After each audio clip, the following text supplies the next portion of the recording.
Good morning, everyone. This is vectors lecture number 2. Actually speaking, lecture number 1 में we did not start with anything related to vectors, but there were some very important things. Rule number 1 was something upon 0 is not defined. Something upon 0 is wrong. Last time मैंने आप लोगों को class में prove किया था 1 is equal to 2. No doubt. किया था नहीं किया था. It was a funny thing, no doubt, but there was a message behind that. If something upon 0 is not defined.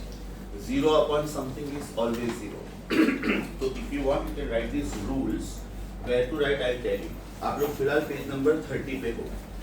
Turn the page, come to page number 1 and return. Page number 1 and return. उधर एकदम बेटा top पे लिखो. एकदम top पे लिखो. 0 upon anything. 0 upon anything is 0. 0 upon anything is 0. Rule number 2. Anything upon 0. Anything upon 0 is not defined. You know that. It is not defined. You can call this as meaningless. You can call this as meaningless. We can call this as infinity also. Actually, infinity itself is not defined. Then comes 0 upon 0. This is most meaningless. 0 upon 0 is most meaningless. Thereafter और एक rule किया था हम लोगों ने. When you are asked square root, you should write both the sides. For example, if x square is given to you as 25, right? Then you will be given option x is 5, and you will be given another option x is plus minus 5. Yes or no? So I am not saying x is 5 is wrong, right? But I am saying x is plus minus 5 is more correct. So this is correct, but this is more correct. And you know that you have to mark one answer. That means you have to go with more correct. Yes or no? Now, in the previous class, I gave you one exercise. How to convert radians to degree and how to convert degree to radian. So are we all on few pages back?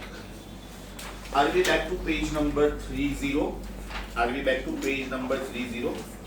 Answer शुरू करूं बेटा. Answer शुरू करूं. मैं पहले first 10 answer बोलता हूं. आप चेक करते जाओ. अगर कोई भी आंसर नहीं आया पेंसिल से क्रॉस करो कि ये नहीं आया. Right? I will solve that on the board. Shall I start? First answer. 30 degrees equal to pi upon 6 radian. Second answer. 60 degrees pi upon 3 radian. Third answer. 120 degree is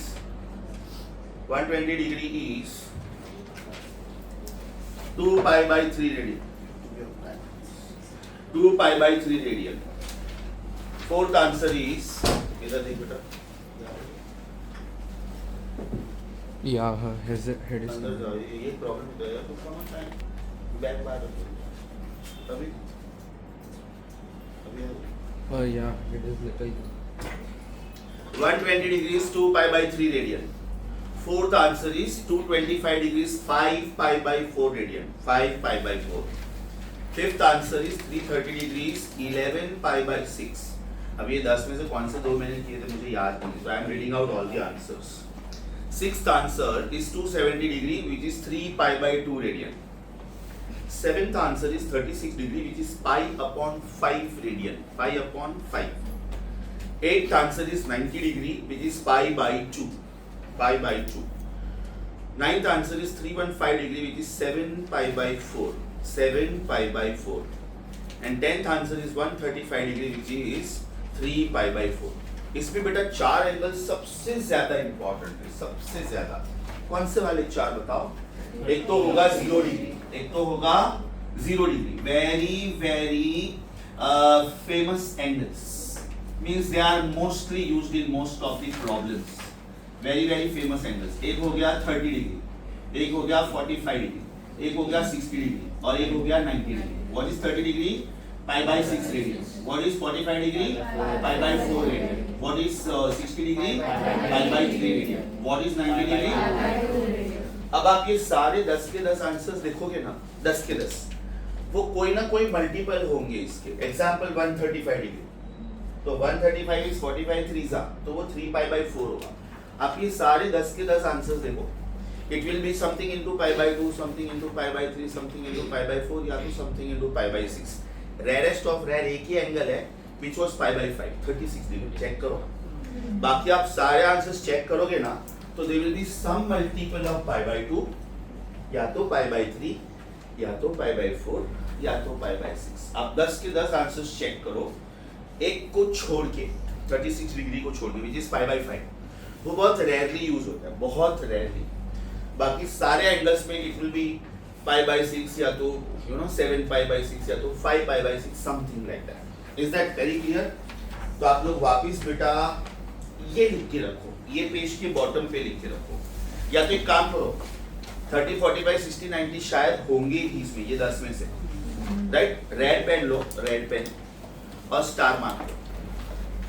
आज के बाद मेरे लेक्चर्स में हमेशा याद रखो ये 3 symbols. Whenever I do star mark means it is important question. Whenever I do khopri mark means it is tough question. Whenever I do khopri raised to 3 means it is very tough question. When I write khopri raised to 5 means it is very very tough. Advantage when you do this kind of symbols in your book at the time of exam, automatically your focus goes here. तो you know कि sir ने ये सिखाते वक्त बोला था कि बहुत tough question. That means you have to pay extra attention to that. Is that clear? Right? ये बेटा ये 4 एंगल्स जिधर भी आए उसको आप स्टार मार्क करके रखो रेड पेन से. आज की बात हमेशा रेड पेन, ग्रीन पेन और एक हाइलाइटर हमेशा होनी चाहिए मेरे नोट्स के टाइम. राइट? एडवांटेज एग्जाम के टाइम पे फ्रैंकली स्पीकिंग आपके पास उतना टाइम नहीं होगा कि you can go through everything. So you can just focus on some fast tricks. चलो, shall I read the next answers? 11 to 20. 11 to 20. Now we are going from conversion of radian to degree. 11th answer is 55 degree. 55. 12th answer is 30 degree. मतलब it is converse of first. First question था 30, तो हम लोगों ने answer लिखा था पाई by 6. 12th question है पाई by 6, तो हमने आंसर लिखा 30. 13th question is 210 degree. अब ये 210 डिग्री ध्यान से देखो बेटा, 7 पाई बाई 6 है ना, तो व्हाट इज पाई बाई 6? 30. तो what should be 7 pi by 6? 7 times 30. These are the techniques to remember. Next is 2 pi by 5. अभी बेटा प्रीवियस एक्सरसाइज में आप 7th क्वेश्चन देखो. 7th was it 36 degree? 36 degree was pi by 5. अब ये 2 पाई by 5 है, तो 36 का डबल होना चाहिए. आपका आंसर आया 72 डिग्री. बेटा सारे के सारे आंसर्स मैच हो रहे हैं आपके? ओके. 15th का आंसर आया 45/2. अभी आप इसको दो तरीके से लिख सकते हो. 45/2 या तो 22.5 डिग्री. 22.5 डिग्री. ठीक है. 16th is 315 degree. अब आप 16th और 9th देखोगे ना, 9th और 16th they are converse of each other. 9th question was 315 degree, answer was 7 pi by 4. 16th question is 7 pi by 4, answer is 315 degree. 17th question is 18 degree, 180. बराबर? Apply common sense. pi by 10 pi by 5 का आधा है. ऊपर हम लोगों ने pi by 5 का question किया था, 7th क्वेश्चन. आंसर था 36 डिग्री, तो अभी आंसर होना चाहिए 18 degree. 3 pi is 540 degree. Common sense बेटा. pi is 180. pi is 180. तो 3 pi should be 540. ये आया आपको? बट देन पूरा सर्कल अगर 360 का होता है तो 5. कोई बात नहीं, बाद में उसके रिपीटेशन होता है बेटा. ध्यान से सुनो. अच्छा क्वेश्चन पूछा उसने कि सर पूरा सर्कल तो 360 होता है, तो फिर इसके ऊपर आंसर कैसे आ सकता है? Very simple. ध्यान से सुन बेटा. 90 डिग्री, 90 डिग्री, 90 डिग्री, 90 डिग्री. मतलब pi by 2 pi, 3 pi by 2 2 pi. Continue करने का. 5 पाई बाई 2 3 पाई, 7 पाई बाई 2 4 पाई. एक सिंपल एग्जांपल देता हूँ. When I switch on the fan, does it just complete one rotation and stop? No. एक rotation खत्म हो गया, फिर 2, फिर 3, फिर 4, फिर 5 and so on. It goes on and on and on. When you are driving the car, your wheel keeps rolling ना. Is that clear? तो आपका आंसर 1000 पाई भी हो सकता है. अच्छा, what is the meaning of 1000 pi? Angle covered is 18,000 degree. 18,000 नहीं, 1,80,000. 180 into 1000 ना. तो बेटा एक रोटेशन में 360 कवर होता है, राइट? हाफ रोटेशन में 180 कवर होता है, मतलब पाई. तो what is 1000 into pi? 1000 into 180. 1,80,000 degree. Is that clear? तो जरूरी नहीं है कि आपका हाईएस्ट आंसर 2 पाई है, इसलिए मैंने इधर सारा वेरिएशंस दिया है. कुछ एंगल पाई से ज्यादा है, कुछ एंगल पाई से कम है, हैं? Your answer was 540 degree. 18th का आंसर. 19th का आंसर इज 20 डिग्री एंड 20 का आंसर इज 150 डिग्री. बराबर? All correct? Help required anywhere? एकदम अच्छे से बेटा फर्स्ट लेक्चर एकदम अच्छे से समझा था. श्योर? अब we start with vectors now. Now first we will start books पर.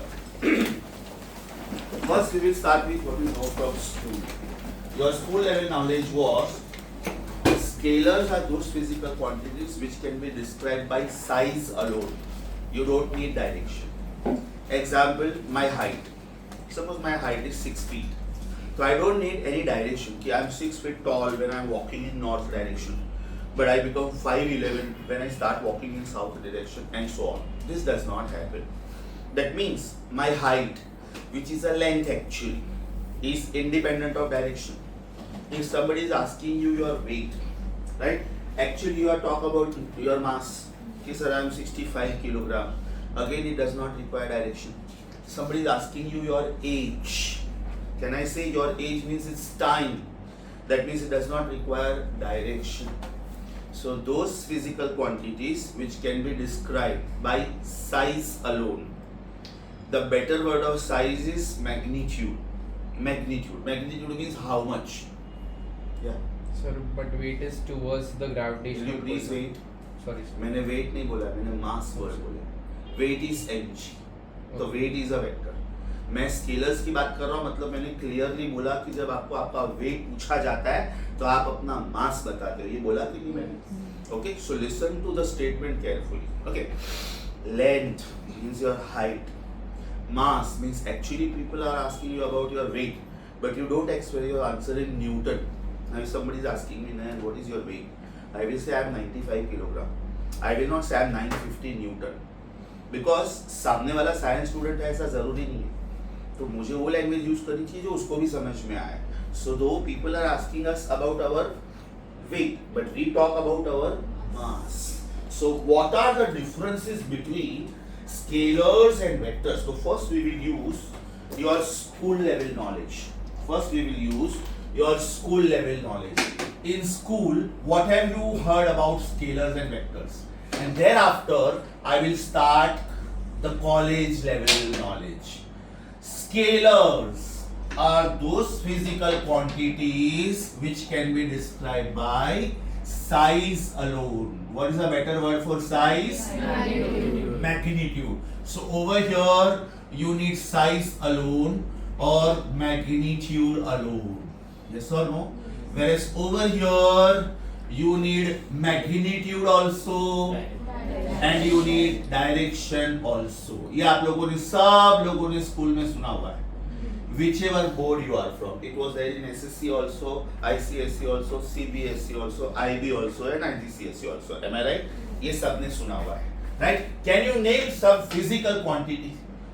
Can you name some physical quantities? What physical quantities come under this? Can we include length? Now this length can be length, this length can be breadth, this length can be height, this length can be thickness, anything. Yes or no? One simple word is length, right? Breadth also comes under this, height also comes under this, thickness also comes under this. Which name? Next physical quantity. Can we say mass? भले बेटा हम लोग weight word use करते हैं, लेकिन जब हम लोग weight लिखेंगे ना, तो weight में हम लोगों को mg लिखना पड़ता है. ओके, वेक्टर लिखते वक्त हम लोगों को ऊपर एक एरो ड्रॉ करना पड़ता है, राइट? तो this is vector. When I put arrow and this arrow has to compulsorily go from left side to right side. ये एरो ऐसा नहीं हो सकता है, right? So now when I put arrow on this, that means I should put arrow on this also, because g is acceleration due to gravity and acceleration is a vector. Yes or no? Length is a scalar, mass is a scalar, time is a scalar. अच्छा, can I say distance covered is a scalar? Yes और no? और क्या सुना है आप लोगों ने? Electric charge is a scalar. Electric charge is a scalar. अच्छा, what is the symbol of electric charge? Q। बाद में आपने करंट सुना है, current. What is current? I। Very good. What is the formula of current? Charge upon time। Now there is one very simple rule. Scalar upon scalar should be scalar. Is charge a scalar? Yes. Is time a scalar? Yes or no?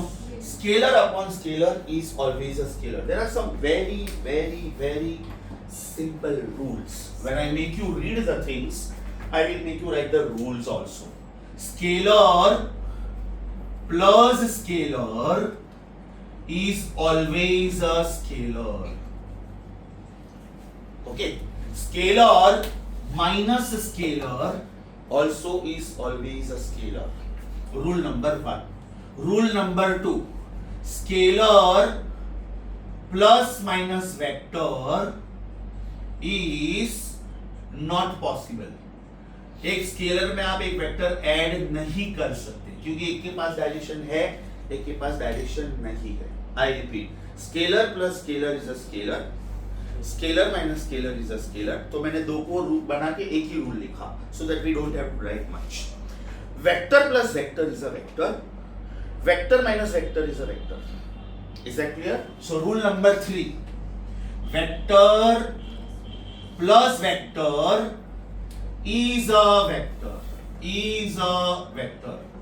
Vector minus vector also is a vector, right? But most important is, be careful please, you cannot add scalar with a vector, or you cannot add vector with a scalar, or you cannot subtract vector from a scalar, or you cannot subtract scalar from a vector. Either both must be scalars or both must be vectors. ये हो गया बेटा plus minus rule.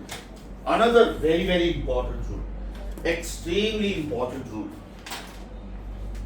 Scalar into scalar, scalar into scalar is always a scalar. Scalar into scalar is always a scalar. But extremely important rule is vector into vector. Vector into vector, इसके बेटा दो answers है। Vector into vector scalar भी हो सकता है और vector भी हो सकता है। इसको बोलते हैं स्केलर प्रोडक्ट, इसको बोलते हैं vector product. If you ask me how, then you will have to wait for 7th lecture and 9th lecture from now.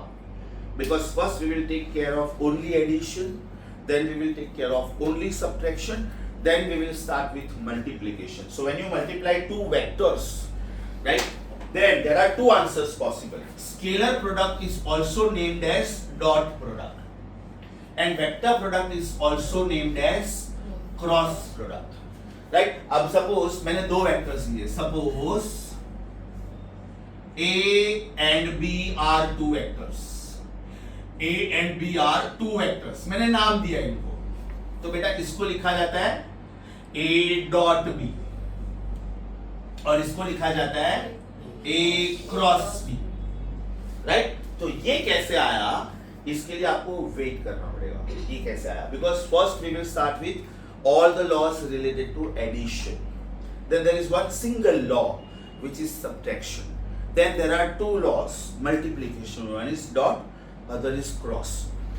Next, ये बेटा हो गया। Over there you said current is Q upon T, does not have like a direction.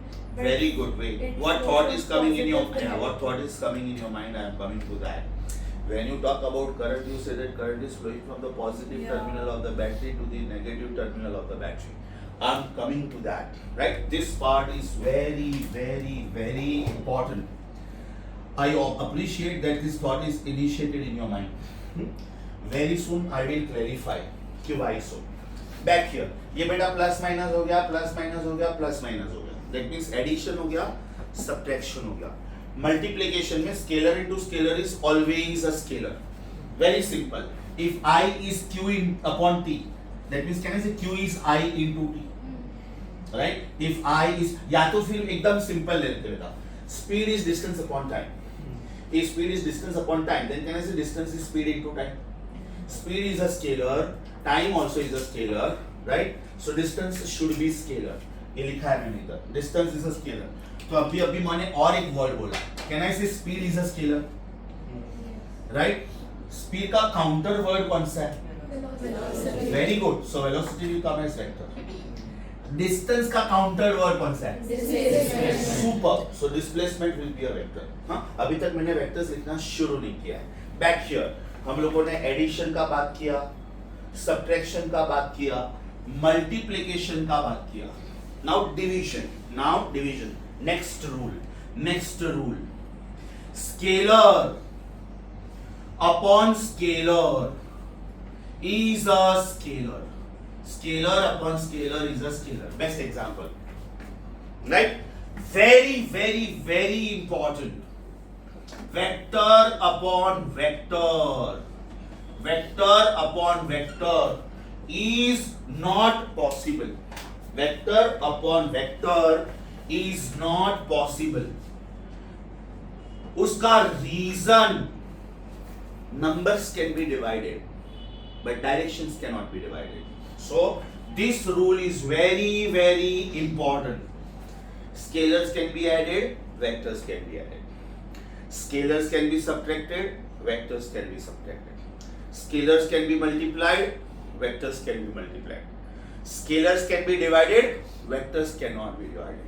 Why vectors cannot be divided? Because directions cannot be divided. समझा बेटा? Directions cannot be divided. So these are very important rules. आपको ये सारा rules समझ में आया? Because मैं और एक दो रूल्स लिखने वाला हूँ. I repeat. Scalar plus scalar is a scalar. Scalar minus scalar is a scalar. Vector plus vector is a vector. Vector minus vector is a vector. Scalar into scalar is a scalar. Vector into vector, two possibilities. It can be scalar also, it can be vector also. We will have to wait for those lectures. The most integral part of the chapter are these two laws. They are used throughout physics. Very important. Next, scalar upon scalar is a scalar, but vector upon vector is not possible. मतलब बेटा ये दो rule सबसे ज्यादा important है. ये दो rule, right? Vector into vector, vector भी हो सकता है, वेक्टर इंटू वेक्टर स्केलर भी हो सकता है. ये एक सबसे ज्यादा इंपॉर्टेंट रूल है. और दूसरा सबसे ज्यादा इंपॉर्टेंट रूल ये है कि vector upon vector is not possible. You know what does this mean? How beautiful this is. एक और रूल लिखता हूं, ध्यान से सुनो.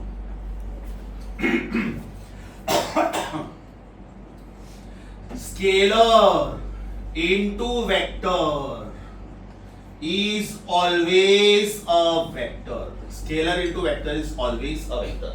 Example, is mass a scalar? Yes. Is acceleration a vector? Yes. Can I say force is a vector? Yes. दूसरा example देता हूँ बेटा. मोमेंटम सुना है आप लोगों ने? Yes. Momentum. What is momentum? Mass. Mass into velocity. Very good. Is mass a scalar? Yes. Is velocity a vector? Yes. Can we say momentum is a vector?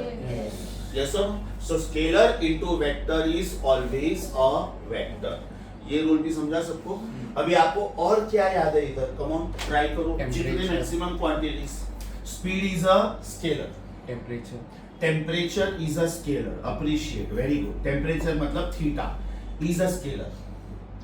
Amount of substance. How much is a scalar? Quantity. Yes or no? अभी ऐसे तो बेटा हजारों quantities है. When they ask you distinguish between scalars and vectors, you have to name any 4 physical quantities, whichever you remember. अभी vectors के बारे में बोलो. चल. Distance was a scalar. Displacement is a vector. Mind you, distance का symbol भी s होता है, displacement का symbol भी s होता है, लेकिन इसके ऊपर vector sign लिखते हैं. Next, speed was a scalar. बराबर. Speed was a scalar. Speed का सिंबल है v, वेलोसिटी का भी सिंबल है v. नो प्रॉब्लम, लेकिन इसके ऊपर आपको एरो लिखना चाहिए. Is that clear? So vector is represented by putting an arrow at the top of the symbol, and that arrow should go compulsorily from left to right. Yes और no? मतलब अगर ये सिंबल है तो ये arrow ऐसा ही होना चाहिए। मतलब अगर मैंने वेक्टर उल्टा भी किया ना तो मुझे इधर माइनस ए लिखना चाहिए, मुझे वेक्टर उल्टा किया ऐसे नहीं लिखना चाहिए। This is wrong. Is that clear? अगर ये वेक्टर है, सपोज ये नॉर्थ डायरेक्शन है और मेरा गाड़ी नॉर्थ में जा रहा है, अभी मैं यू टर्न लेके साउथ में जा रहा हूं, तो मुझे अगर मैं नॉर्थ डायरेक्शन को प्लस ए बोलता था तो साउथ को मैं माइनस ए बोलूंगा, लेकिन ये एरो तो ऐसा ही रहेगा। Is that clear? The arrow which you are writing on the symbol or the arrow which you are drawing on the symbol is compulsorily going from left to right, because that is the rule of the English language. English में आप हमेशा left से right लिखते हो. There are some languages in the world like Persian, Arabic, etc. where you start from right and you go to left. There are some dialects like that. Is that very clear? Now answer to your question बेटा. कि current में हम लोग ये बोलते हैं कि current is flowing from positive terminal of the battery to the negative terminal of the battery, लेकिन वो जो डायरेक्शन की हम लोग बात करते हैं that is called conventional current. Late me give you very simple example, क्योंकि ये आप सबको मालूम है। ये बेटा मैंने आपको लेंस दिया, okay, you know that this is the optic centre, this is the focus, this is the focus, this is twice focus, this is twice focus. आपने ऑब्जेक्ट एफ और 2f के बीच में रखा, तो आपको इमेज कहां पे मिलता है? ये एक f से पास होगा और एक p से पास होगा, आपको 2f पे मिलता है, बराबर? अभी स्कूल लेवल का नॉलेज याद करो, आप रूल लिखते हो 1/, focal length is 1/v minus 1/v, लिखते हो कि नहीं? What is focal length?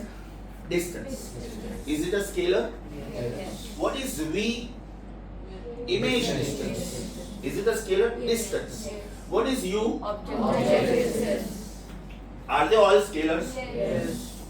लेकिन जब आपको पूछा जाता है कि what is focal length of a convex lens, तब आप बोलते हो पॉजिटिव।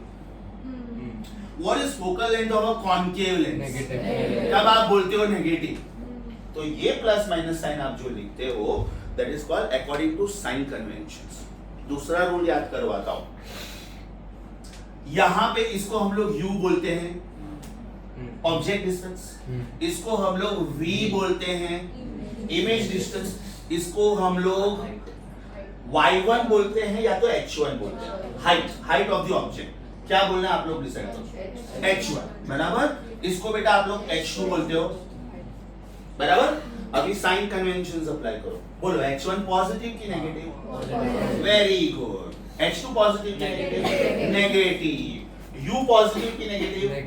नेगेटिव, क्योंकि ऑप्टिक सेंटर के लेफ्ट साइड पे। v पॉजिटिव की नेगेटिव? अभी बेटा कॉमन सेंस अप्लाई करो, what is u? Distance. Can the distance ever be negative? Right? Object कितना भी छोटा हो उसका हाइट कभी नेगेटिव हो सकता है?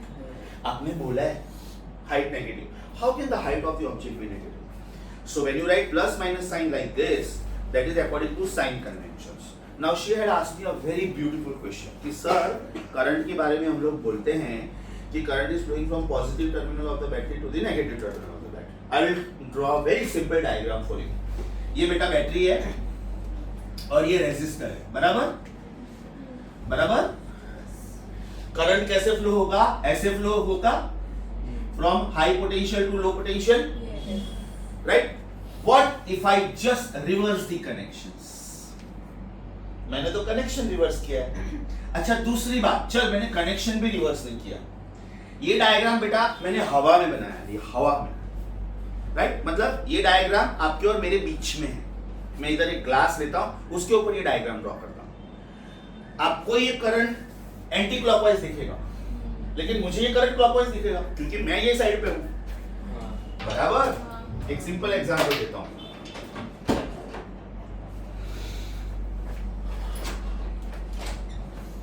अरे कौन है उधर?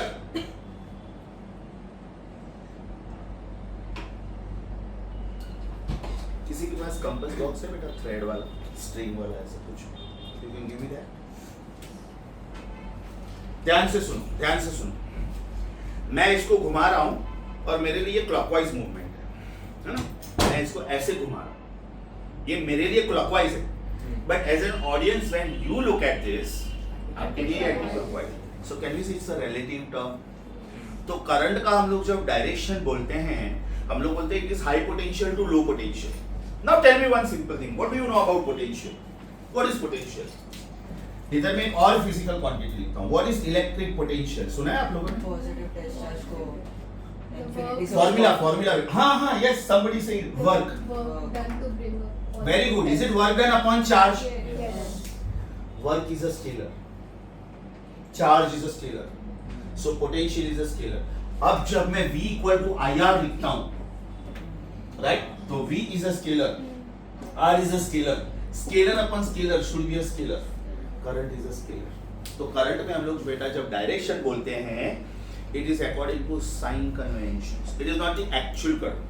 Let me give you the most beautiful example on the planet. Most beautiful. Voltmeter सुना है आप लोगों ने? What is voltmeter? There is difference between voltmeter and voltmeter. Voltmeter measures potential difference, whereas voltmeter is a device to separate the positive charge from the negative charge. एक diagram draw करता हूँ, I am sure आपको याद आ जाएगा. ये बेटा मैंने sodium chloride solution दिया, normal salt solution. Over here I am inserting two electrodes. One is called anode, other is called cathode, right? यहाँ पे मैंने एक बैटरी कनेक्ट किया. The moment I switch on this supply, this was NaCl. Does it break up into Na plus ions and Cl minus ions? Yes. This process is known as electrolysis. Lysis means to break. Electro means because of electrical energy. Right? Now Na plus ions, because they are positive, they will be traveling towards negative electrode. And Cl minus ions, they will be traveling towards positive electrode. अभी देख बेटा क्या हो रहा है. Positive ions go this way, negative ions go this वे. अभी दोनों type के चार्ज फ्लो हो रहे हैं, तो अभी मैं करंट किसको गिनूं? Now the current is the direction in which the positive charges are flowing. What is the meaning of current? The direction in which the positive charges are flowing, right? इसको मैं उल्टे वर्ड्स में ऐसे बोल सकता हूं क्या? It is the direction opposite to the direction where negative charges are flowing. Either you say it is direction of flow of positive charges or it is direction opposite to negative charges. अभी मैं जब battery की बात करूं, when I talk about this circuit, इसमें तो बेटा सिर्फ इलेक्ट्रॉन्स हैं. बैटरी में इलेक्ट्रॉन्स हैं, तो inside the battery, the electrons travel from negative terminal to positive terminal. लेकिन मुझे डायरेक्शन ऑफ करंट क्या गिनना होता है? या तो फिर direction opposite to flow of electrons. Is that clear? अच्छे से समझा बेटा? So very good question, appreciate कि सर करंट में हम लोग बोलते हैं कि current is flowing from positive terminal of the battery to the negative terminal of the battery. लेकिन मैंने बोला वैसे वो रिलेटिव टर्म है ना. अगर ये सर्किट डायग्राम मैंने इधर बनाया होता आपके और मेरे बीच में, राइट? मान लो ये बोर्ड ट्रांसपेरेंट है और मैं वो साइड पे हूँ वॉल के. आप लोगों ने देखा होगा कभी कभी कोई क्रिकेट मैच जीतता है ना, फिर ऑटोग्राफ देता है. तो ऑटोग्राफ वो लोग ग्लास के पैनल पे देते, तो हमको वो उल्टा दिखता है, राइट? अभी सचे सपोज विराट कोहली ऐसे साइन करेगा तो हमको वो उल्टा दिखता है. Reason we are on the other side of the glass. Are you getting this? तो अगर ये सर्किट डायग्राम आप लोग देखोगे तो आपको ये करंट एंटी क्लॉकवाइज दिखता है, लेकिन मैं सर्किट के वो बाजू पे हूँ तो मुझे क्लॉकवाइज दिखता है. Does it mean you are wrong? Does it mean I am wrong? Both are correct. अगर मैं एक स्ट्रिंग लूं और उसको एक स्टोन टाई करूं और मैं उसको ऐसे मूव करूं ऐसे, तो मेरे लिए ये मूवमेंट कौन सा है? फैंटास्टिक. लेकिन आपको ये कैसा दिख रहा है? Either you are wrong now nor I am wrong. It's a relative term. What is the meaning of relative term? Will you please get up? Will you also please get up? Okay, will you please get up? अभी बेटा मैंने 3 students लिए, बराबर? मान लो ये 2 students है ही नहीं. Sit up. मैं बोल रहा हूँ she is tall. My statement is incomplete because a question will come in your mind. Sir with respect to whom? Get up बेटा. Now I am saying she is tall. Now that means your brain compares. Okay, sir is talking about her with respect to her. Sit down. Get up. Now if I say she is tall, you will laugh at me. Because your brain compares her height with her height. That means my statement is wrong. Yes और no, so it's a relative term. आपके लिए जो current anti clockwise है वही मेरे लिए clockwise हो सकता है। एक दूसरा एग्जांपल देता हूँ, सोच के आंसर देना बेटा। एक स्टूडेंट को 93 मार्क्स मिला और एक स्टूडेंट को 97 मार्क्स मिला। Who is scholar? All of you are wrong, क्योंकि मैंने आउट ऑफ बोला ही नहीं था। तो आप लोगों को ये बोलना चाहिए कि सर उनका जो वेटेज है आउट ऑफ वो सेम है क्या? अगर ये दोनों स्टूडेंट ने सेम पेपर दिया होता तो बराबर है। अभी मैं ये बोल रहा हूँ कि एक स्टूडेंट को 93 मिल रहा है, राइट, नीट में, और एक सब्जेक्ट में 93 मिल रहा है, एक सब्जेक्ट में 97 मिल रहा है, तो कौन से सब्जेक्ट में उसके ज्यादा मार्क्स है? नहीं बोल सकते आप। हो सकता है ये फिजिक्स का पेपर है और ये बायो का पेपर है, तो ये बंदा फिजिक्स में स्कॉलर है बॉस। पहले उसको 93 मार्क्स आया, 93 97 से कम है, but this 93 is out of 150 and this 97 is out of 360, right, 180 sorry, अपना फिजिक्स का पेपर और केमिस्ट्री का पेपर 180 मार्क्स का होता है। लॉजिक समझा? तो भी ये इसमें स्कॉलर है, तो भी ये इसमें स्कॉलर है, because 93 upon 100 is 180 is as good as 90 upon 180, 50%। ये 50% से बहुत कम है, फेल है इनफैक्ट ये स्टूडेंट। लॉजिक समझा बेटा? Is your answer justified? Current is a scalar. भले हम लोग डायरेक्शन बोलते हैं, लेकिन जब डायरेक्शन बोलते हो तो डायरेक्शन कौन सा होता है? It is the direction of conventional current. It is the direction of convention. Apply common sense. Focal length is a length, object distance is a length, image distance is a length. तो हम लोग जो plus minus sign लिखते हैं वो किसके लिए लिखते हैं? Image is formed on right side or left side. Image is formed up side ki low side, है ना? Virtual image and real image. Yes or no? If the images are formed on the other side of the lens, it is real image. On the same side of the lens, याद करो बेटा, अगर ये object में between P and F लेता तो ये रे ऐसे जाता और ये रे ऐसे जाता, ये दोनों यहाँ पे मिलते ही नहीं। Therefore, we will produce them backwards. तो बेटा ये इमेज सेम साइड पे फॉर्म हुआ। मैंने जानबूझ के ये एग्जांपल क्यों दिया समझा? F is a distance, U is a distance, V is a distance, but still we assign positive and negative sign to them. Can the distance ever be negative? Displacement can be negative, because displacement is a vector. अगर मैं ऐसे जा रहा हूँ तो आप लोगों के लिए मैं पॉजिटिव एक्स एक्सिस पे जा रहा हूँ, तो आप लोग बोलते हो नयन सर का डिस्टेंस डिस्प्लेसमेंट इज पॉजिटिव, लेकिन कोई बंदा सामने की डायरेक्शन से आ रहा है, राइट, तो मेरा अगर डिस्प्लेसमेंट पॉजिटिव है तो वो बंदे का डिस्प्लेसमेंट नेगेटिव हुआ, जैसे तो डिस्प्लेसमेंट नेगेटिव हो सकता है। Shall we continue with this chart? और बेटा आपको क्या क्या याद है जो वेक्टर हो सकता है? चल one by one, whatever best you remember. Acceleration, proud of you, very good. Acceleration is a vector.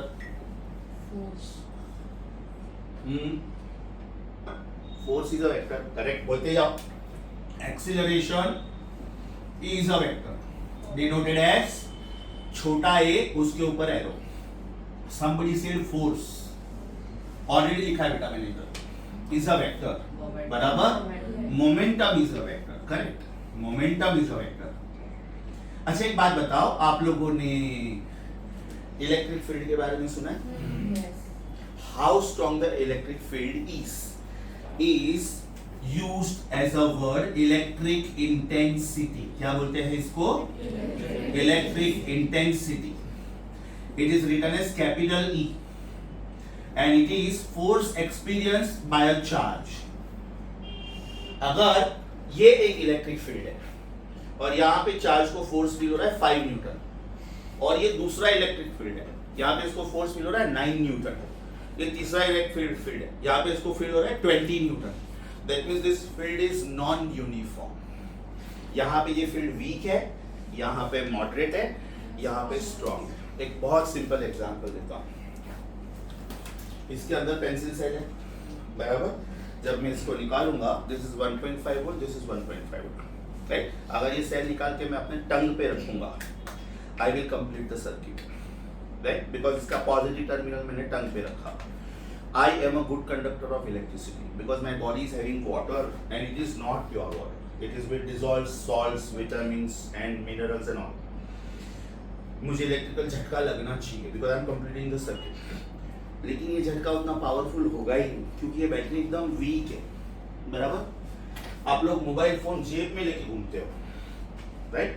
इसके अंदर जो बैटरी होता है ना, दैट इज 3.7 वोल्ट, लेकिन वो झटका आपको उतना ज्यादा लगता नहीं है, because 3.7 volt is very small voltage, human body can tolerate this. But what about you put your finger in this socket and switch on the supply, अच्छा खासा झटका लगेगा, because this supply is 230 volt, right? मतलब अच्छा खासा झटका लगेगा. आप बिल्डिंग के बाहर जाओगे ना जब, तो आपको एक रेड कलर का जंक्शन बॉक्स दिखेगा. You must have seen those kind of boxes. और उसके ऊपर ऐसा खोपड़ी का निशान होगा और लिखा होगा 440 वोल्ट. उसके अंदर थिक केबल्स होते हैं and they carry heavy charge, right? इसलिए वो लॉक एंड की में रखते हैं. अभी वो जो जंक्शन बॉक्स है, it must be supplying electricity to nearby 10, 15, 20 buildings. हर 15-20 बिल्डिंग्स के बाद ये सप्लाई होता है, राइट? That is 440. तो अगर उसके कांटेक्ट में हम लोग आए तो अच्छा खासा झटका लगेगा.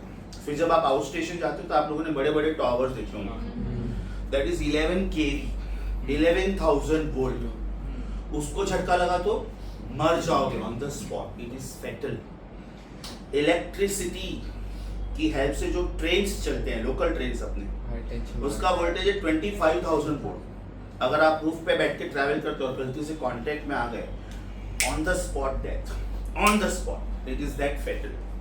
इसका मतलब मैंने 1.5 से शुरू किया, 3.7 वोल्ट बोला, 230 वोल्ट बोला, 440 बोला, 11,000 बोला, 25,000 बोला. Yes or no? Are you getting this? So how strong the electric field is given by this formula. It is force upon charge. Is that clear? ध्यान से देखो बेटा, बहुत ज्यादा इंपॉर्टेंट चीज बोल रहा हूँ, बहुत ज्यादा इंपॉर्टेंट चीज बोल रहा हूँ.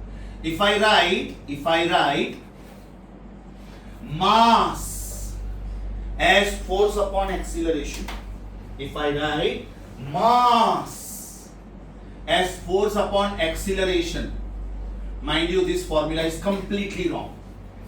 But if I write acceleration as force upon mass, this formula is correct. You know what does this mean? Vector upon scalar is a vector. But vector upon vector is, oh my god, एक ही formula है, मैंने कुछ नया नहीं लिखा है, एक ही formula है. सोचो अगर मैं बोलता हूं बेटा 2 5 is 10, तो कोई स्टूडेंट बोल सकता है कि सर 5 is 10 upon 2, और कोई स्टूडेंट बोल सकता है सर 2 is 10 upon 5. तो ये दोनों करेक्ट है कि नहीं? क्योंकि ये सब स्केलर्स है. लेकिन जब मैं ऐसे लिखता हूं, scalar into vector is a vector, right? तो vector is vector upon scalar, ये सही है. लेकिन जब मैं लिखता हूं scalar is vector upon vector, ये मैथ्स का मर्डर है. Direction is not divided, directions can not be divided. मतलब एक ही फॉर्मूला में से मैंने दो बनाए थे, लेकिन एक सही है, एक गलत है. Is that clear? You have to take care of such minute things. अभी जो मैंने बोला बेटा, ये बहुत ही पॉपुलर MCQ है. Vectors can be added, option 1. Vectors can be subtracted, option 2. Vectors can be multiplied, option 3. Vectors can be divided, option 4. Identify the wrong option. Is that clear? उसका reason समझा बेटा? एकदम अच्छे से समझा? और आपको क्या याद आ रहा है? जैसे इलेक्ट्रिक फील्ड इंटेंसिटी है, वैसे there is a word magnetic induction. How strong the electric field is called electric intensity. आप लोगों ने इंटेंसिटी वर्ड सुना है? इंटेंसिटी क्या होता है? Normally we use it for light, normally. उसका मतलब होता है how powerful it is. Let me give you the simplest example on the planet. मेरे सारे लाइट्स बंद कर दिए, फिर भी हम लोगों को बोर्ड दिखता है. रीजन, विंडो में से थोड़ा बाहर का लाइट आ रहा है, विंडो में से बाहर का लाइट आ रहा है, विंडो में से बाहर का लाइट आ रहा है. Imagine this is 8 PM right now. 8 PM. Will you be able to see the board? Absolutely no. क्योंकि बाहर का लाइट भी अवेलेबल नहीं है. तो we say intensity of light is minimum. फिलहाल intensity of light is minimum right now, क्योंकि मैंने एक भी लाइट ऑन नहीं किया है. Do you feel better? Do you feel still better? Do you feel better? मैंने सारे पॉसिबल सोर्सेज ऑन किए, but this is bright most, जितने पॉसिबल सोर्सेस से मैंने ऑन किया। अभी जब मैं ये दो लाइट ऑन करता हूँ ना तो मेरे कैमरा में फ्लिकरिंग आता है, रिकॉर्डिंग बराबर नहीं होता, इसलिए मैंने इधर डॉट मार्क करके रखा है मेरे प्यून्स के लिए या तो स्टूडेंट्स के लिए कि जब भी मेरा रिकॉर्डिंग चालू हो ये लाइट बंद रखने का, ये लाइट बंद रखने का। Are you getting this? एकदम लास्ट बेंच में कोई स्टूडेंट्स नहीं बैठे हैं तो अगर वो लाइट्स में बंद कर भी दूं तो कोई फर्क नहीं पड़ता है, क्योंकि कोई भी स्टूडेंट को रीडिंग में तकलीफ नहीं होगी। This is intensity of light. Likewise, intensity of magnetic field is pronounced as magnetic induction. क्या बोलते हैं बेटा इसको? Magnetic induction। और उसका सिंबल है capital B। Capital B। There was an experiment called Biot-Savart's law. So after the name of the scientist Biot, it is pronounced as B. Capital M is reserved for magnetic dipole moment. वो symbol already reserve हो चुका था कोई और physical quantity के, तो you may be wondering कि sir electric के लिए E है तो मैग्नेटिक के लिए M क्यों नहीं? Reason that symbol was reserved for somebody else. Is that clear? तो ध्यान से सुनो बेटा, कौन से फिजिकल क्वांटिटीज जो वेक्टर्स हैं, पहले स्केलर 1 2 3 4 जितने याद आते सब लिखने का, जितने आपको याद आते हैं, राइट? ये सारा का सारा समझा? Displacement is a vector, velocity is a vector, acceleration is a vector, force is a vector, momentum is a vector, electric intensity is a vector, magnetic induction is a vector. आप लोगों ने torque सुना है? Torque, torque means it is force required to produce rotational motion. So torque is a vector, torque is a vector. और torque का symbol है बेटा Greek alphabet, ये ऐसे लिखते हैं, देखो ध्यान से 1 2 3, या तो ऐसे लिखते 1 2 3 और या तो ऐसे लिखते 1 2। Mr. Elon Musk is a brilliant engineer, the owner of SpaceX and the Tesla car. Tesla car का सिंबल आप देखोगे ना तो बेटा ये है, ये टेस्ला कार का सिंबल है। Because Mr. Elon Musk is a crazy fan of physics, world's richest person, business wise, world's richest person. अभी वो एक IPO ला रहे हैं US में, where he is going to collect money from American public and all over the world, and they are going to launch a program where they are going to make satellites, right? They are going to make satellites. Companies launch car, कि हम लोगों ने ये नया car launch किया, ये बंदा satellites launch करेगा, and that is very very important for the entire world because you stay connected because of internet. अभी for example रशिया यूक्रेन का वॉर चल रहा था, right? Russia is a very powerful country. So Russia used to jam all the signals. That means your radars, your missiles will not come to know कि कौन से particular target पे attack करना है। तो एलन मस्क ने, because Russia and US का cold war चलते रहता है, तो दुश्मन का दुश्मन इस दोस्त, तो एलन मस्क ने इसको टेक्निक दिया, टेक्नोलॉजी दिया, अपना टेक्नोलॉजी कि with the help of this web you can know, come to know कि where are the Russian air bases, where are the Russian oil tankers, where are the Russian main centers, military bases and so on. Because without satellites you cannot come to know कि who is your target. That target is around 1000 kilometers away from you, 5000 kilometers away from you. So even if you send missile, how do you know that your missile is hitting the target or not? Is that clear? So torque is a vector. Symbol क्या है बेटा? ये या तो ये नहीं है, और इसका प्रोनाउंसिएशन है tau. It's pronunciation is tau, it's a Greek alphabet. अच्छे से समझा? यस बेटा, आप कुछ पूछ रहे थे। So pressure is a scalar or a vector? Pressure is a scalar. There is one special group of physical quantities. There is one special group of physical quantities which are called tensors. जैसे human beings में, you are biology students, so I can give you this example. There is a male gender, there is a female gender. Now there are some human beings, by birth they have got qualities of male also and female also. We call them as transgenders. Likewise, scalars और vector को छोड़ के एक special group है which are called tensors. Tensors are those physical quantities which cannot be categorized under scalars and vectors both, right? तो pressure comes under tensor actually. आगे सुनो बेटा, एक बहुत अच्छा आपने क्वेश्चन पूछा इसलिए मैं ये बोल रहा हूँ। एरिया इज अ स्केलर,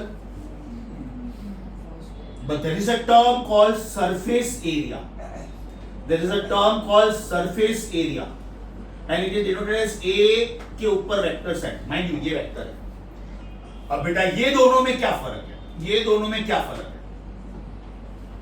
अगर ये एरिया है, is it length into breadth, right? तो इसको परपेंडिकुलर जो होता है उसको बोलते हैं area vector. Now what do I mean by that? Try to understand. Suppose बेटा ये साइज है 6 सेंटीमीटर और ये साइज है 10 सेंटीमीटर, तो एरिया हुआ 60 स्क्वायर सेंटीमीटर. 60 मतलब अगर मैं सिर्फ इसकी बात करूं तो ये स्केलर है. But if I draw a vector which is perpendicular to the given area, perpendicular word is very important, तो इसको एरिया वेक्टर बोलते हैं. नाउ सपोज ये मैंने कितना बोला है? 60.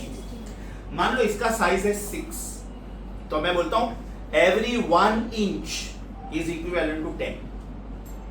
So 6 inches must be equivalent to 60. मतलब जब ये वेक्टर मैं शो करूंगा इसका size is equal to this and इसका direction is always perpendicular to this. Now means what? ये बुक है ना बेटा, इसके लेंथ ब्रेड्थ और हाइट तीनों है. सपोज कोई स्टूडेंट बोलता है कि सर मुझे ये एरिया लेना है.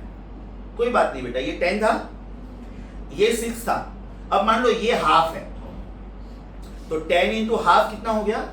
5. तो अब आप ये एरिया की बात कर रहे हो. This area is length into breadth, this area is length into height, तो बेटा एरिया वेक्टर ये होगा. अगर कोई स्टूडेंट बोलता है सर मुझे ये एरिया लेना है, एरिया वेक्टर ये होगा. कोई स्टूडेंट बोलता है सर मुझे ये एरिया लेना है, ये एरिया वेक्टर ये होगा. Is that clear? किसी ने कड़ा पहना है? कड़ा दे सकते हो बेटा. सर्कल है ना, ये मैंने एरिया ड्रॉ किया बोर्ड पे, तो बेटा ये एरिया वेक्टर होगा. Is that clear? अब ये सपोज ऐसा है, तो जिधर जिधर ये जाएगा ना ये उतना रोटेट होगा.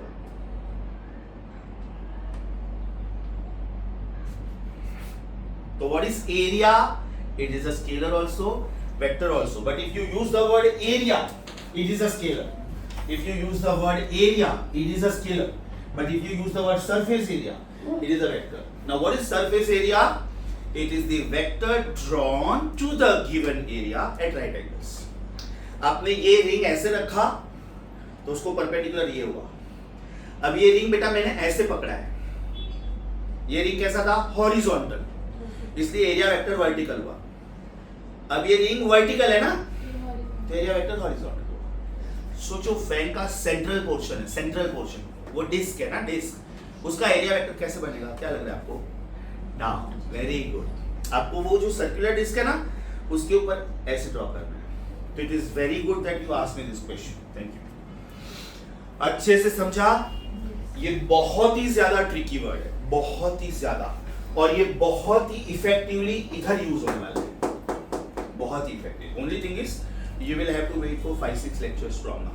Very interesting topic and extremely useful. इधर बेटा मैं जितने वर्ड्स लिख रहा हूँ ना, ये आगे जाके चैप्टर्स है, ये पूरे आगे जाके चैप्टर है. You have a chapter called magnetism. You got a chapter called electrostatics. You got a chapter called force, कि जिसमें momentum आता है, law of conservation of momentum. You have a chapter called Newton's laws of motion. Newton suggested the law of force. तो ये जितने मैं नाम लिख रहा हूँ ये अपने आप में चैप्टर्स. अभी तक मैंने जो भी बोला सारा का सारा आपको समझा, एकदम अच्छे से समझा. Sure? Now rule number 3, very very important rule. Rule number 3, very very important rule.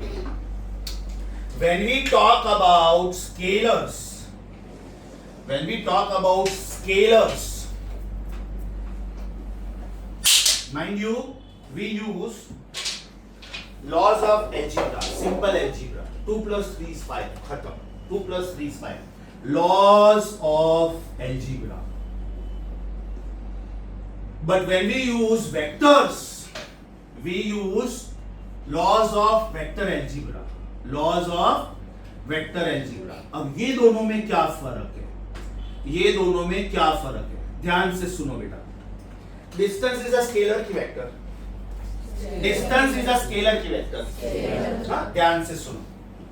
ये मैं एक रेक्टेंगुलर पार्क पे वॉक कर रहा हूं. मैं यहां से शुरू करूंगा, फिर ये डायरेक्शन में जाऊंगा, फिर ये डायरेक्शन में जाऊंगा, फिर ये डायरेक्शन में जाऊंगा, फिर ये डायरेक्शन में जाऊंगा, ऐसे 10-12 राउंड लगाऊंगा मैं, 10-12 राउंड लगाऊंगा। सपोज बेटा ये है 100 मीटर, ये है 50 मीटर, और मैंने 10 राउंड लगाए पार्क के, 10 राउंड, तो मैंने डिस्टेंस कितना कवर किया? 100 प्लस 50 प्लस 100 प्लस 50। एक राउंड में 300 मीटर्स, मतलब 10 राउंड में 3000 मीटर, मतलब मैंने 3 किलोमीटर्स का वॉक लिया, and I reasonably burn good amount of calories. Yes और नो? नॉर्मली जब आप 10,000 स्टेप्स चलते हो ना नॉर्मली, और आपका सपोज फुटस्टेप का साइज इतना है, तो you are covering about 6.7 to 6.8 kilometres. तो अगर मैंने 3 किलोमीटर्स का वॉक लिया तो reasonably I must have walk for about 3000 steps, 3000 to 3500 steps, बराबर? 10 राउंड मारा मैंने बेटा, 10 round. What is distance covered by me? Is it 3000 metre? But what is my displacement? Very good, very good, very good. इसका मतलब ये हुआ कि बेटा अगर मैं 10 मीटर चलता हूं, फिर मैं 5 मीटर चलता हूं, और फिर मैं 2 मीटर चलता हूं, what is distance covered by me? 17 metre. Very good. But what is my displacement? Very good, क्योंकि जब मैंने शुरू किया था मैं इधर था, इसको बोलते हैं इनिशियल पॉइंट।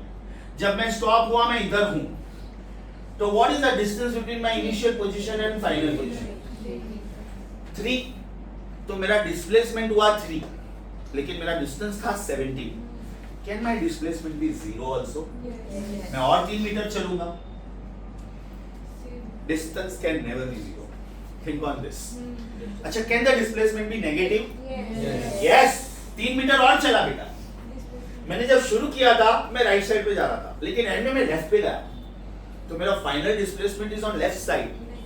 यस और नो? सो इसका मतलब ये हुआ कि displacement can be positive, displacement can be 0, displacement can be negative, right? Displacement can be, it may be positive or 0 or negative. Do you agree with me? But distance can never be negative. सोचो, can never be, अगर आप चलते ही नहीं हो तो distance 0 हो सकता है। एक बार आप बोलोगे I am at rest, can it ever be negative? Are you getting my point? एकदम अच्छे से समझा। अब बेटा एल्जिब्रा और वेक्टर एल्जिब्रा का मतलब क्या होता है, एकदम ध्यान से सुनो। In future I am going to talk about one law which is called parallelogram law of vectors, right? अगर बेटा ये एक वेक्टर है, इसको मैं नाम दे देता हूं वेक्टर ए, और ये दूसरा वेक्टर है, इसको मैं नाम देता हूं वेक्टर बी, राइट? तो ये दोनों का जो रिजल्टेंट है ना, that resultant is given by root of A square plus B square plus twice A B cos of theta, where theta is the angle between the two, where theta is the angle between the two. अब एकदम ध्यान से सुनो बेटा, cos theta के 3 meanings possible है, cos theta के 3 meanings possible है। अगर थीटा एक्यूट एंगल है, right, then cos theta is always positive. याद करो, ये टेबल सिखाया था मैंने लास्ट टाइम। अगर थीटा एक्यूट एंगल है, याद करो, cos 0, cos 30, cos 45, cos 60, cos 90, आपको ये वैल्यूज याद है? What was cos 0? 1, root 3/2, 1/2, 1/2 and 0। मतलब अगर थीटा एक्यूट एंगल है तो cos थीटा हमेशा पॉजिटिव है। अगर थीटा 90 डिग्री है तो बेटा cos थीटा 0 है। और अगर थीटा ऑब्ट्यूज एंगल है, very good, very good, very good, that means cos theta is minus. इसका मतलब मेरा r का आंसर पॉजिटिव भी हो सकता है, 0 भी हो सकता है, नेगेटिव भी हो सकता है। देखो प्रूव करता हूं। ये मेरे पास एक वेक्टर है और इसका साइज है 5। ये मेरे पास दूसरा वेक्टर है और इसका साइज भी है 5। अगर मैं डिस्टेंस की बात करता हूं तो मेरा आंसर 10 है, लेकिन डिस्प्लेसमेंट की बात करता हूं तो 0। Is that very clear? Is my answer 0 possible? अच्छा, मान लो इसका साइज है 5 और इसका, या तो इसका साइज मैं 4 कर देता हूं जानबूझ के, और इसका साइज बेटा मैं करता हूं 3। तो आपको क्या लग रहा है फाइनल आंसर क्या होना चाहिए? 90 डिग्री है। इधर सब्स्टिट्यूट करके देखो,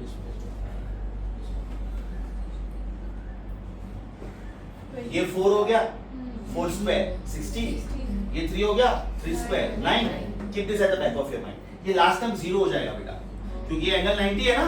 and what is cos 90? 0। Are you getting this? इसका मतलब मेरा आंसर 5 आएगा। अभी वेक्टर है, हाँ तो मुझे नहीं समझ आ रहा है ये बेटा किसी को भी नहीं समझ में आया। रीजन ये मैं प्रूफ करने वाला हूं, ये मैं सिर्फ What is formula. R? This is called vector algebra. मतलब अलजेब्रा में एंगल होता ही नहीं है। अलजेब्रा में एंगल होता ही नहीं है। 2 + 3 is 5, 3 + 2 is 5, but when I take 2 as size of one of the vectors and 3 as size of another vector, मेरा answer will lie between sum and difference. My answer will lie between sum and difference. What do I mean by that? Let me make it simple for you. Let me make it simple for you. बेटा मैं दो distances ले रहा हूं। Distance number 1 is 3 metre and distance number 2 is 4 metre. Can I say मेरा answer 7 ही हो सकता है और कुछ भी नहीं हो सकता है। मैं 3 मीटर ऐसे चलूं फिर 4 मीटर ऐसे चलूं, राइट? मैं 3 मीटर ऐसे चलूं फिर 4 मीटर ऐसे चलूं, मैं 3 मीटर ऐसे चलूं फिर 4 मीटर ऐसे चलूं, कैसे भी चलूं, distance covered by me 7। But if displacement number 1 is 3 meter and displacement number 2 is 4 meter, तो बेटा मेरा आंसर 1 मीटर और 7 मीटर के बीच में कुछ भी हो सकता है। 1 मीटर कैसे मिला होगा सोचो, difference of this two numbers, and 7 metre कैसे मिला होगा। इसका मतलब डिस्टेंस का आंसर एक ही है, लेकिन डिस्प्लेसमेंट के कितने आंसर्स पॉसिबल है सोचो। Sir, minus one is हाँ -1 is possible. कहा ना बोल रहा हूं मैं, लेकिन यहाँ पे हम लोग जब बोलते हैं तो इसका सिर्फ मैग्नीट्यूड बोलते हैं। ये मैं प्रूफ करूंगा, तूने जो बोला -1 वो पॉसिबल है। ये 3 मीटर चला मैं और ये 4 मीटर ऐसे चला, तो हम लोग जब ये आंसर की बात करते हैं ना, हम लोग ये आंसर की इन मैग्नीट्यूड बात करते हैं, क्योंकि मैंने वर्ड यूज किया वेक्टर अलजेब्रा। अलजेब्रा मतलब I want my final answer as size 1। Is that clear? ये फॉर्मूला मैंने प्रूव नहीं किया था इसलिए मैंने रब कर दिया। सिंपल चीज ये याद रखो, if distance is 3 metre and another distance is 4 metre, दोनों वर्ड यूज किया मैंने distance. Scalar plus scalar has to be a scalar, so distance plus distance has to be distance. मेरा एक ही आंसर हो सकता है, सिर्फ 7, चाहे मैं उसको 3 + 4 करूं कि 4 + 3 करूं, और मैं कैसे भी चलूं। ये मैं 3 मीटर चला और फिर 4 मीटर और चला, हैव आई कवर्ड 7 मीटर? ये मैं 3 मीटर चला और फिर ये 4 मीटर चला, हैव आई कवर्ड 7? राइट? ये मैं 3 मीटर चला फिर ये मैं 4 मीटर चला, हैव आई कवर्ड 7? मेरा आंसर 7 ही होगा। लेकिन डिस्प्लेसमेंट का मतलब क्या होता है, एकदम ध्यान से सुनो बेटा, आप खड़े हो जाओ, राइट? अभी मुझे ये स्टूडेंट से ये स्टूडेंट तक जाना है, तो will I go this way and then this way? How are you doing? बराबर? इमेजिन अगर ये बेंचेस होते ही नहीं, मैं डायरेक्ट जाता ना, क्यों टाइम पास करता? मतलब मैं ऐसे चला फिर ऐसे चला। सपोज ये मैं 3 मीटर चला और ये 4 मीटर चला, तो एक्चुअली ये दोनों पॉइंट के बीच का डिस्टेंस तो 5 ही है। ये तो मेरी मजबूरी है कि बीच में बेंचेस है, इसलिए मैं जा नहीं पा रहा हूं। What if I was allowed to walk on the bench? मैं यहां से ऐसे वॉक करूंगा टू सेव माई टाइम, बराबर? अगर बेटा आप एक पार्क में हो और आपका इंटेंशन वॉकिंग का है ही नहीं, आपका इंटेंशन कैलोरी बर्न करने का है ही नहीं, आप इधर खड़े हो, आपका फ्रेंड इधर खड़ा है और आपको जल्दी से जल्दी पहुंचना है, तो नेचुरली आप ऐसे ही जाओगे ना, आप क्यों टाइम पास करके जाओगे? Moral of the story, this was 4 meter and this was 3 meter. The actual distance between you and your friend is 5. अगर बीच में कुछ गार्डन है, फ्लावर्स है कि जिसके ऊपर चल के आप नहीं जा सकते हो, तो आपको ऐसे जाना पड़ेगा। Is that clear? मतलब when I talk about distance as 3 and another distance as 4, I have unique answer 7. मैं कैसे भी चलूं, but I have got displacement का size as 3 and another displacement का size as 4. मेरा आंसर सम और difference के बीच में कुछ भी हो सकता है. अभी एकदम ध्यान से सुनो बेटा, इधर मैंने वर्ड क्या लिखा है? Sum and difference. There is difference between difference and subtraction. Oh my God. There is difference between difference and subtraction.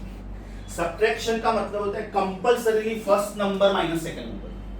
अगर मैं बोलता हूँ 3 minus 4, तो बेटा मेरा आंसर -1. लेकिन अगर मैं बोलता हूँ 3 difference 4, तो मेरा आंसर 1 ही है. क्योंकि जब मैं 3 difference 4 बोलता हूँ, तो इसको लिखने के 2 स्टाइल है. 3 minus 4 more. मोर का मतलब होता है बिगर नंबर माइनस स्मॉलर. सो ये साइन हुआ सब्ट्रैक्शन का, ये साइन हुआ सब्ट्रैक्शन का. बेटा सब्ट्रैक्शन में कंपल्सरीली आपको first number minus second number करना पड़ता है. ये साइन हुआ डिफरेंस का. डिफरेंस का मतलब होता है bigger number minus smaller number, bigger number minus smaller number. Let me prove it. You are 15 years old, suppose I am 55 years old, right? अभी मैं ये बोलता हूँ कि 15 minus 55 is minus 40. 15 minus 55 is minus 40. Minus sign indicates that she is younger to me. अभी मैं उल्टा करता हूँ. 55 minus 15 plus 40 means I am elder to her by 40 years. अब मैं ये पूछ रहा हूँ बेटा, कौन बड़ा है कौन छोटा है ये इम्पोर्टेंट ही नहीं है. मैं ये पूछ रहा हूँ What is difference between our ages? 40. आप लोग 40 ही बोलोगे ना, आप लोग -40 क्यों बोलोगे? क्योंकि आपको सिर्फ ये याद रखना है कि अभी मुझे बिगर एज माइनस स्मॉलर एज करना है. Is that clear? So good you ask me. You ask me कि सर -1 भी तो हो सकता था, किसी ने तो पूछा. Of course हम लोग जब डिस्प्लेसमेंट ढूंढेंगे वो माइनस आएगा, लेकिन हमको हमारा फाइनल आंसर चाहिए magnitude. That means who is elder, who is younger is not important. Yes or no? There is difference between the word subtraction and difference. मैं ना तुझे बैच में से बाहर कर दूंगा परमानेंटली. अभी तू कैमरा में दिख रही रहा है, डर मत. मैं कैमरा तेरे साइड पे घुमाऊंगा. आधे घंटे से सो रहा है. Get up idiot, you are talking to your sir. Get up, have some manners. We are in India. Life में डॉक्टर बनना है ना तो ये सब नहीं चलेगा. अब भी इसे डिसाइड करो, ये सेकंड लेक्चर है. You can leave my batch, no problem. Join somewhere else. I don't care. I want very disciplined and focused students. If you are not interested, just get the hell out of here. Look at me. Is that clear? To be very honest, I was just controlling my nerves. I did not want this part to be recorded. But let the message go to every student. Sit down. Imagine you are a doctor, bloody, you are operating somebody. मर गया सामने वाला. As doctors, you have to be very alert and focused. Come on, people look upon to you. They come to you for a reason, to get well. समझा बेटा ये? एकदम अच्छे से समझा. मैंने जितना भी बोर्ड वर्क किया सब समझा. इसमें कुछ चीजें आपको ऐड करनी, कुछ चीजें ऑलरेडी है तो वो ऐड नहीं करनी. राइट? बेटा वीडियो पॉज करना, स्टॉप मत करना प्लीज गलती से. Pause. Everybody are you on page number 9? मैं बेटा जो जो बोलता हूँ ये क्वेश्चंस मैंने अभी अभी सिखा है बोर्ड पे. ओके, उसको आप टिक करो और बाद में पढ़ना शुरू करो. पेज नंबर 9 पे मैंने इंट्रोडक्शन सिखा दिया, तो इंट्रोडक्शन पे पेंसिल से टिक करो. क्वेश्चन नंबर 1 सिखा दिया, टिक करो. क्वेश्चन नंबर 2 सिखा दिया, टिक करो. Question number 3 let me check, सिखा दिया, टिक करो. Question number 4 let me check, सिखा दिया, टिक करो.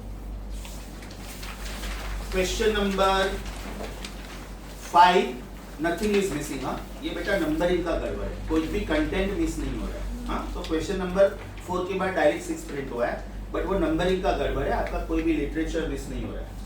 क्वेश्चन नंबर 6 मैंने नहीं सिखाया, 7 नहीं सिखाया, 8 नहीं, ये कुछ भी नहीं सिखाया. मतलब मैंने पेज नंबर 9 सिखाया.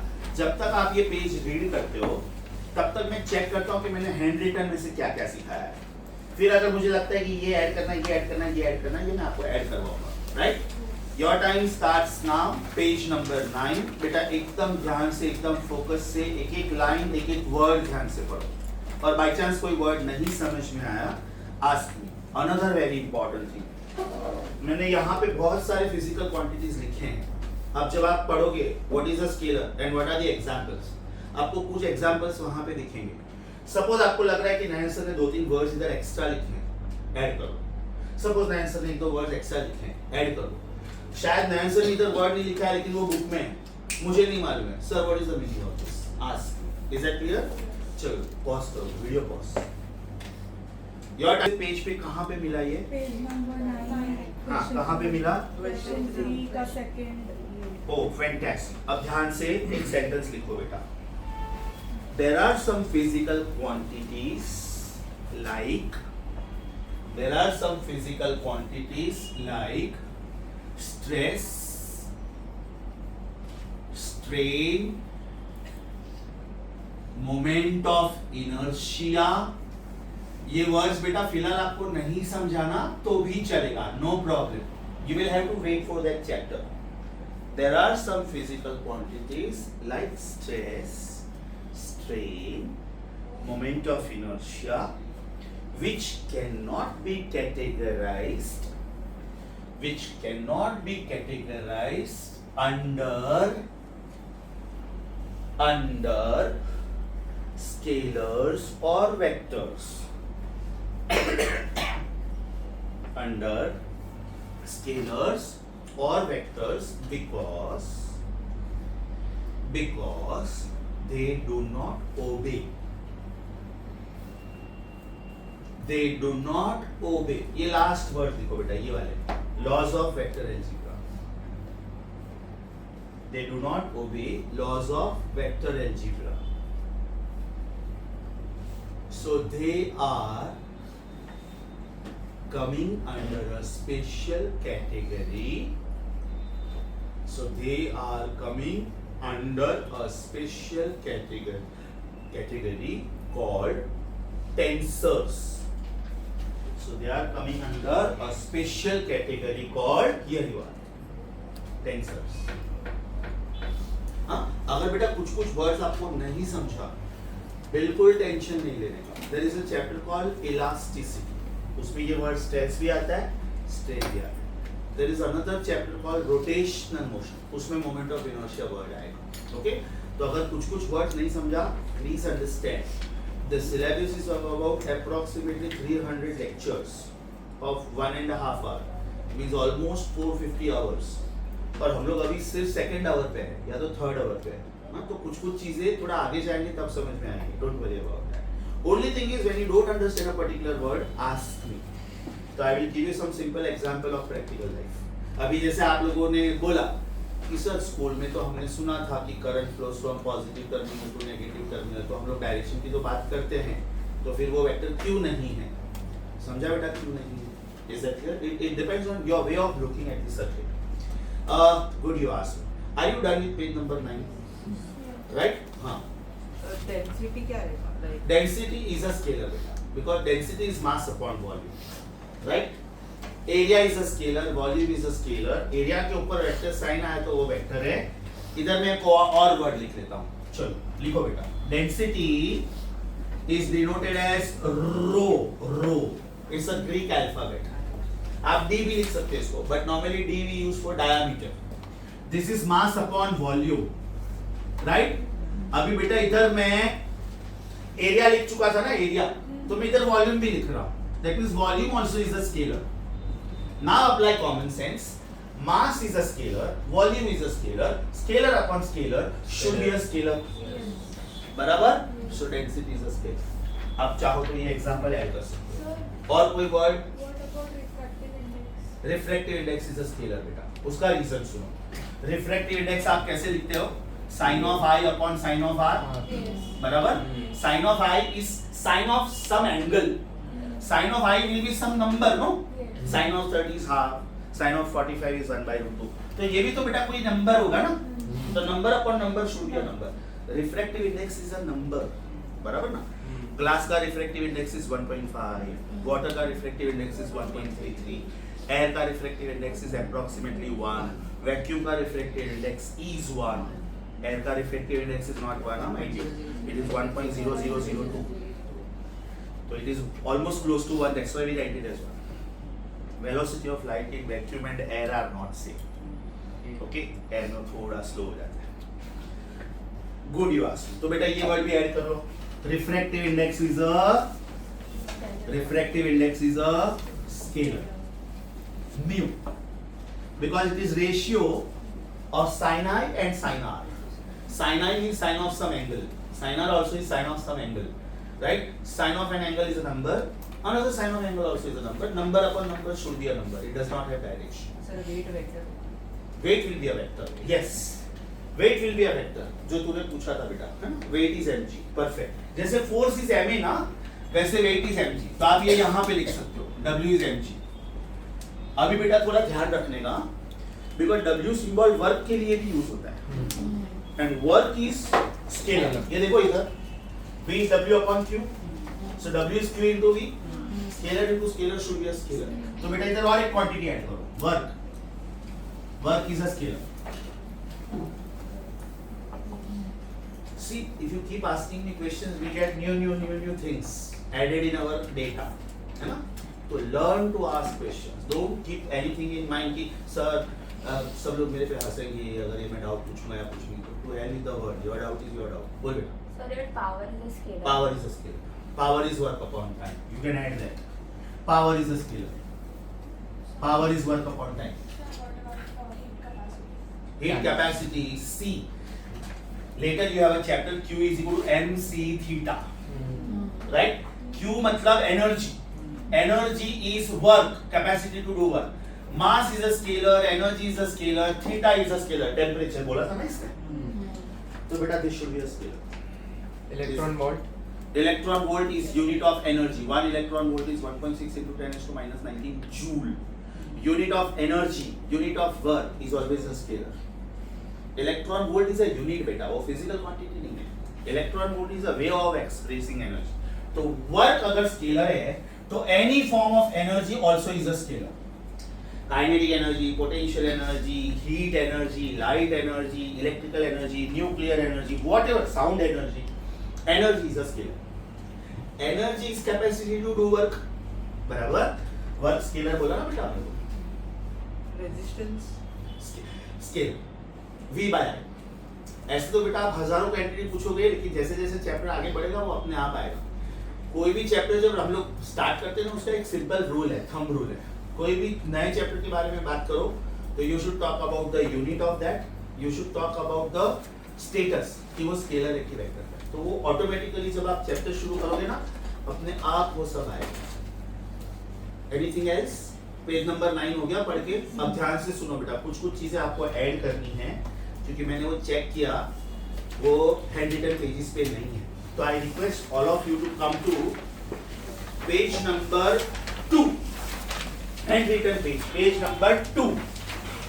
पेज नंबर 2 का टॉप पे और बॉटम पे जिधर भी जगह मिलता है आपको, है ना, क्योंकि पेज नंबर 2 पे काफी सारा जगह है.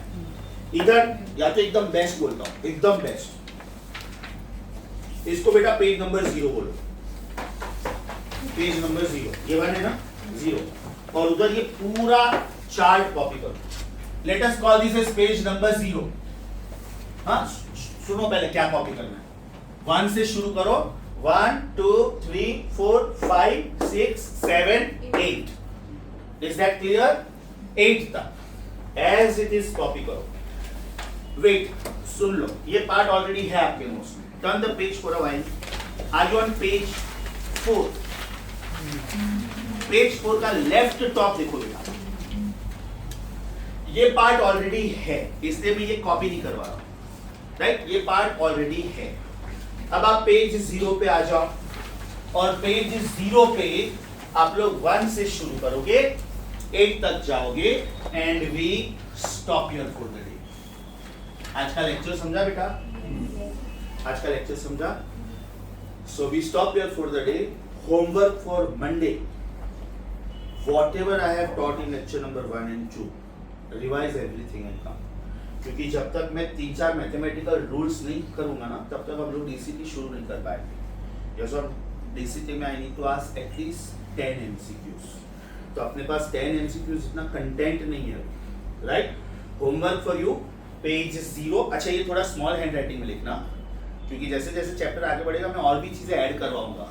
तो ये जो 1 to 8 है ना, ये आपका 1/4 पेज में आ जाना चाहिए। हाँ, छोटे हैंड राइटिंग्स में लिखो प्लीज।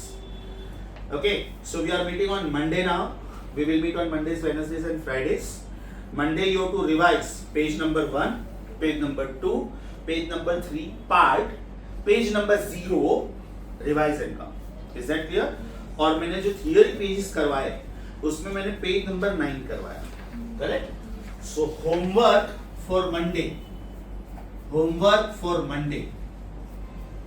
बेटा मैं क्विक रिकैप दे दूंगा। मेरी आदत है जब भी मैं नया लेक्चर शुरू करता हूँ, प्रीवियस लेक्चर का 5-10 मिनट में रिवीजन देता हूँ। तो मैंने आज पेज नंबर 9 करवाया आपको, कंप्यूटराइज्ड, बराबर, कंप्यूटराइज्ड। अपना पेज नंबर 1 हो चुका है, 2 हो चुका है, hand written, right. Page number 3 थोड़ा हुआ है, पार्शियल, और पेज नंबर 0 पार्शियल हुआ है। Revise all this and come, revise all this and come. If you want to be a very good science student, have a habit of studying every day, even on Sunday. As teachers, mind you, we also study on Sunday for about 3 to 4 hours. Trust me, syllabus is vast. So, being a physics professor, I am teaching bio students also. I am preparing the students for NEET also. I am preparing the students for CET also, JEE mains also. So even we have to keep updating ourselves every day. अभी सोचो ये particular junction of time पे बेटा हम लोग 3 साल के बच्चों को संभाल रहे हैं। रीनीट होने वाला है तो सुपर सीनियर, आपसे 1 साल सीनियर जो 12th में है और आप अभी 11th में। जब तक 21 जून को रीनीट नहीं हो जाता, सोचो हम लोगों पे कितना ज्यादा वर्कलोड होता होगा। As science students, you have to please understand this. So understood the lecture of the day. We stop here. Thank you. Better video stop.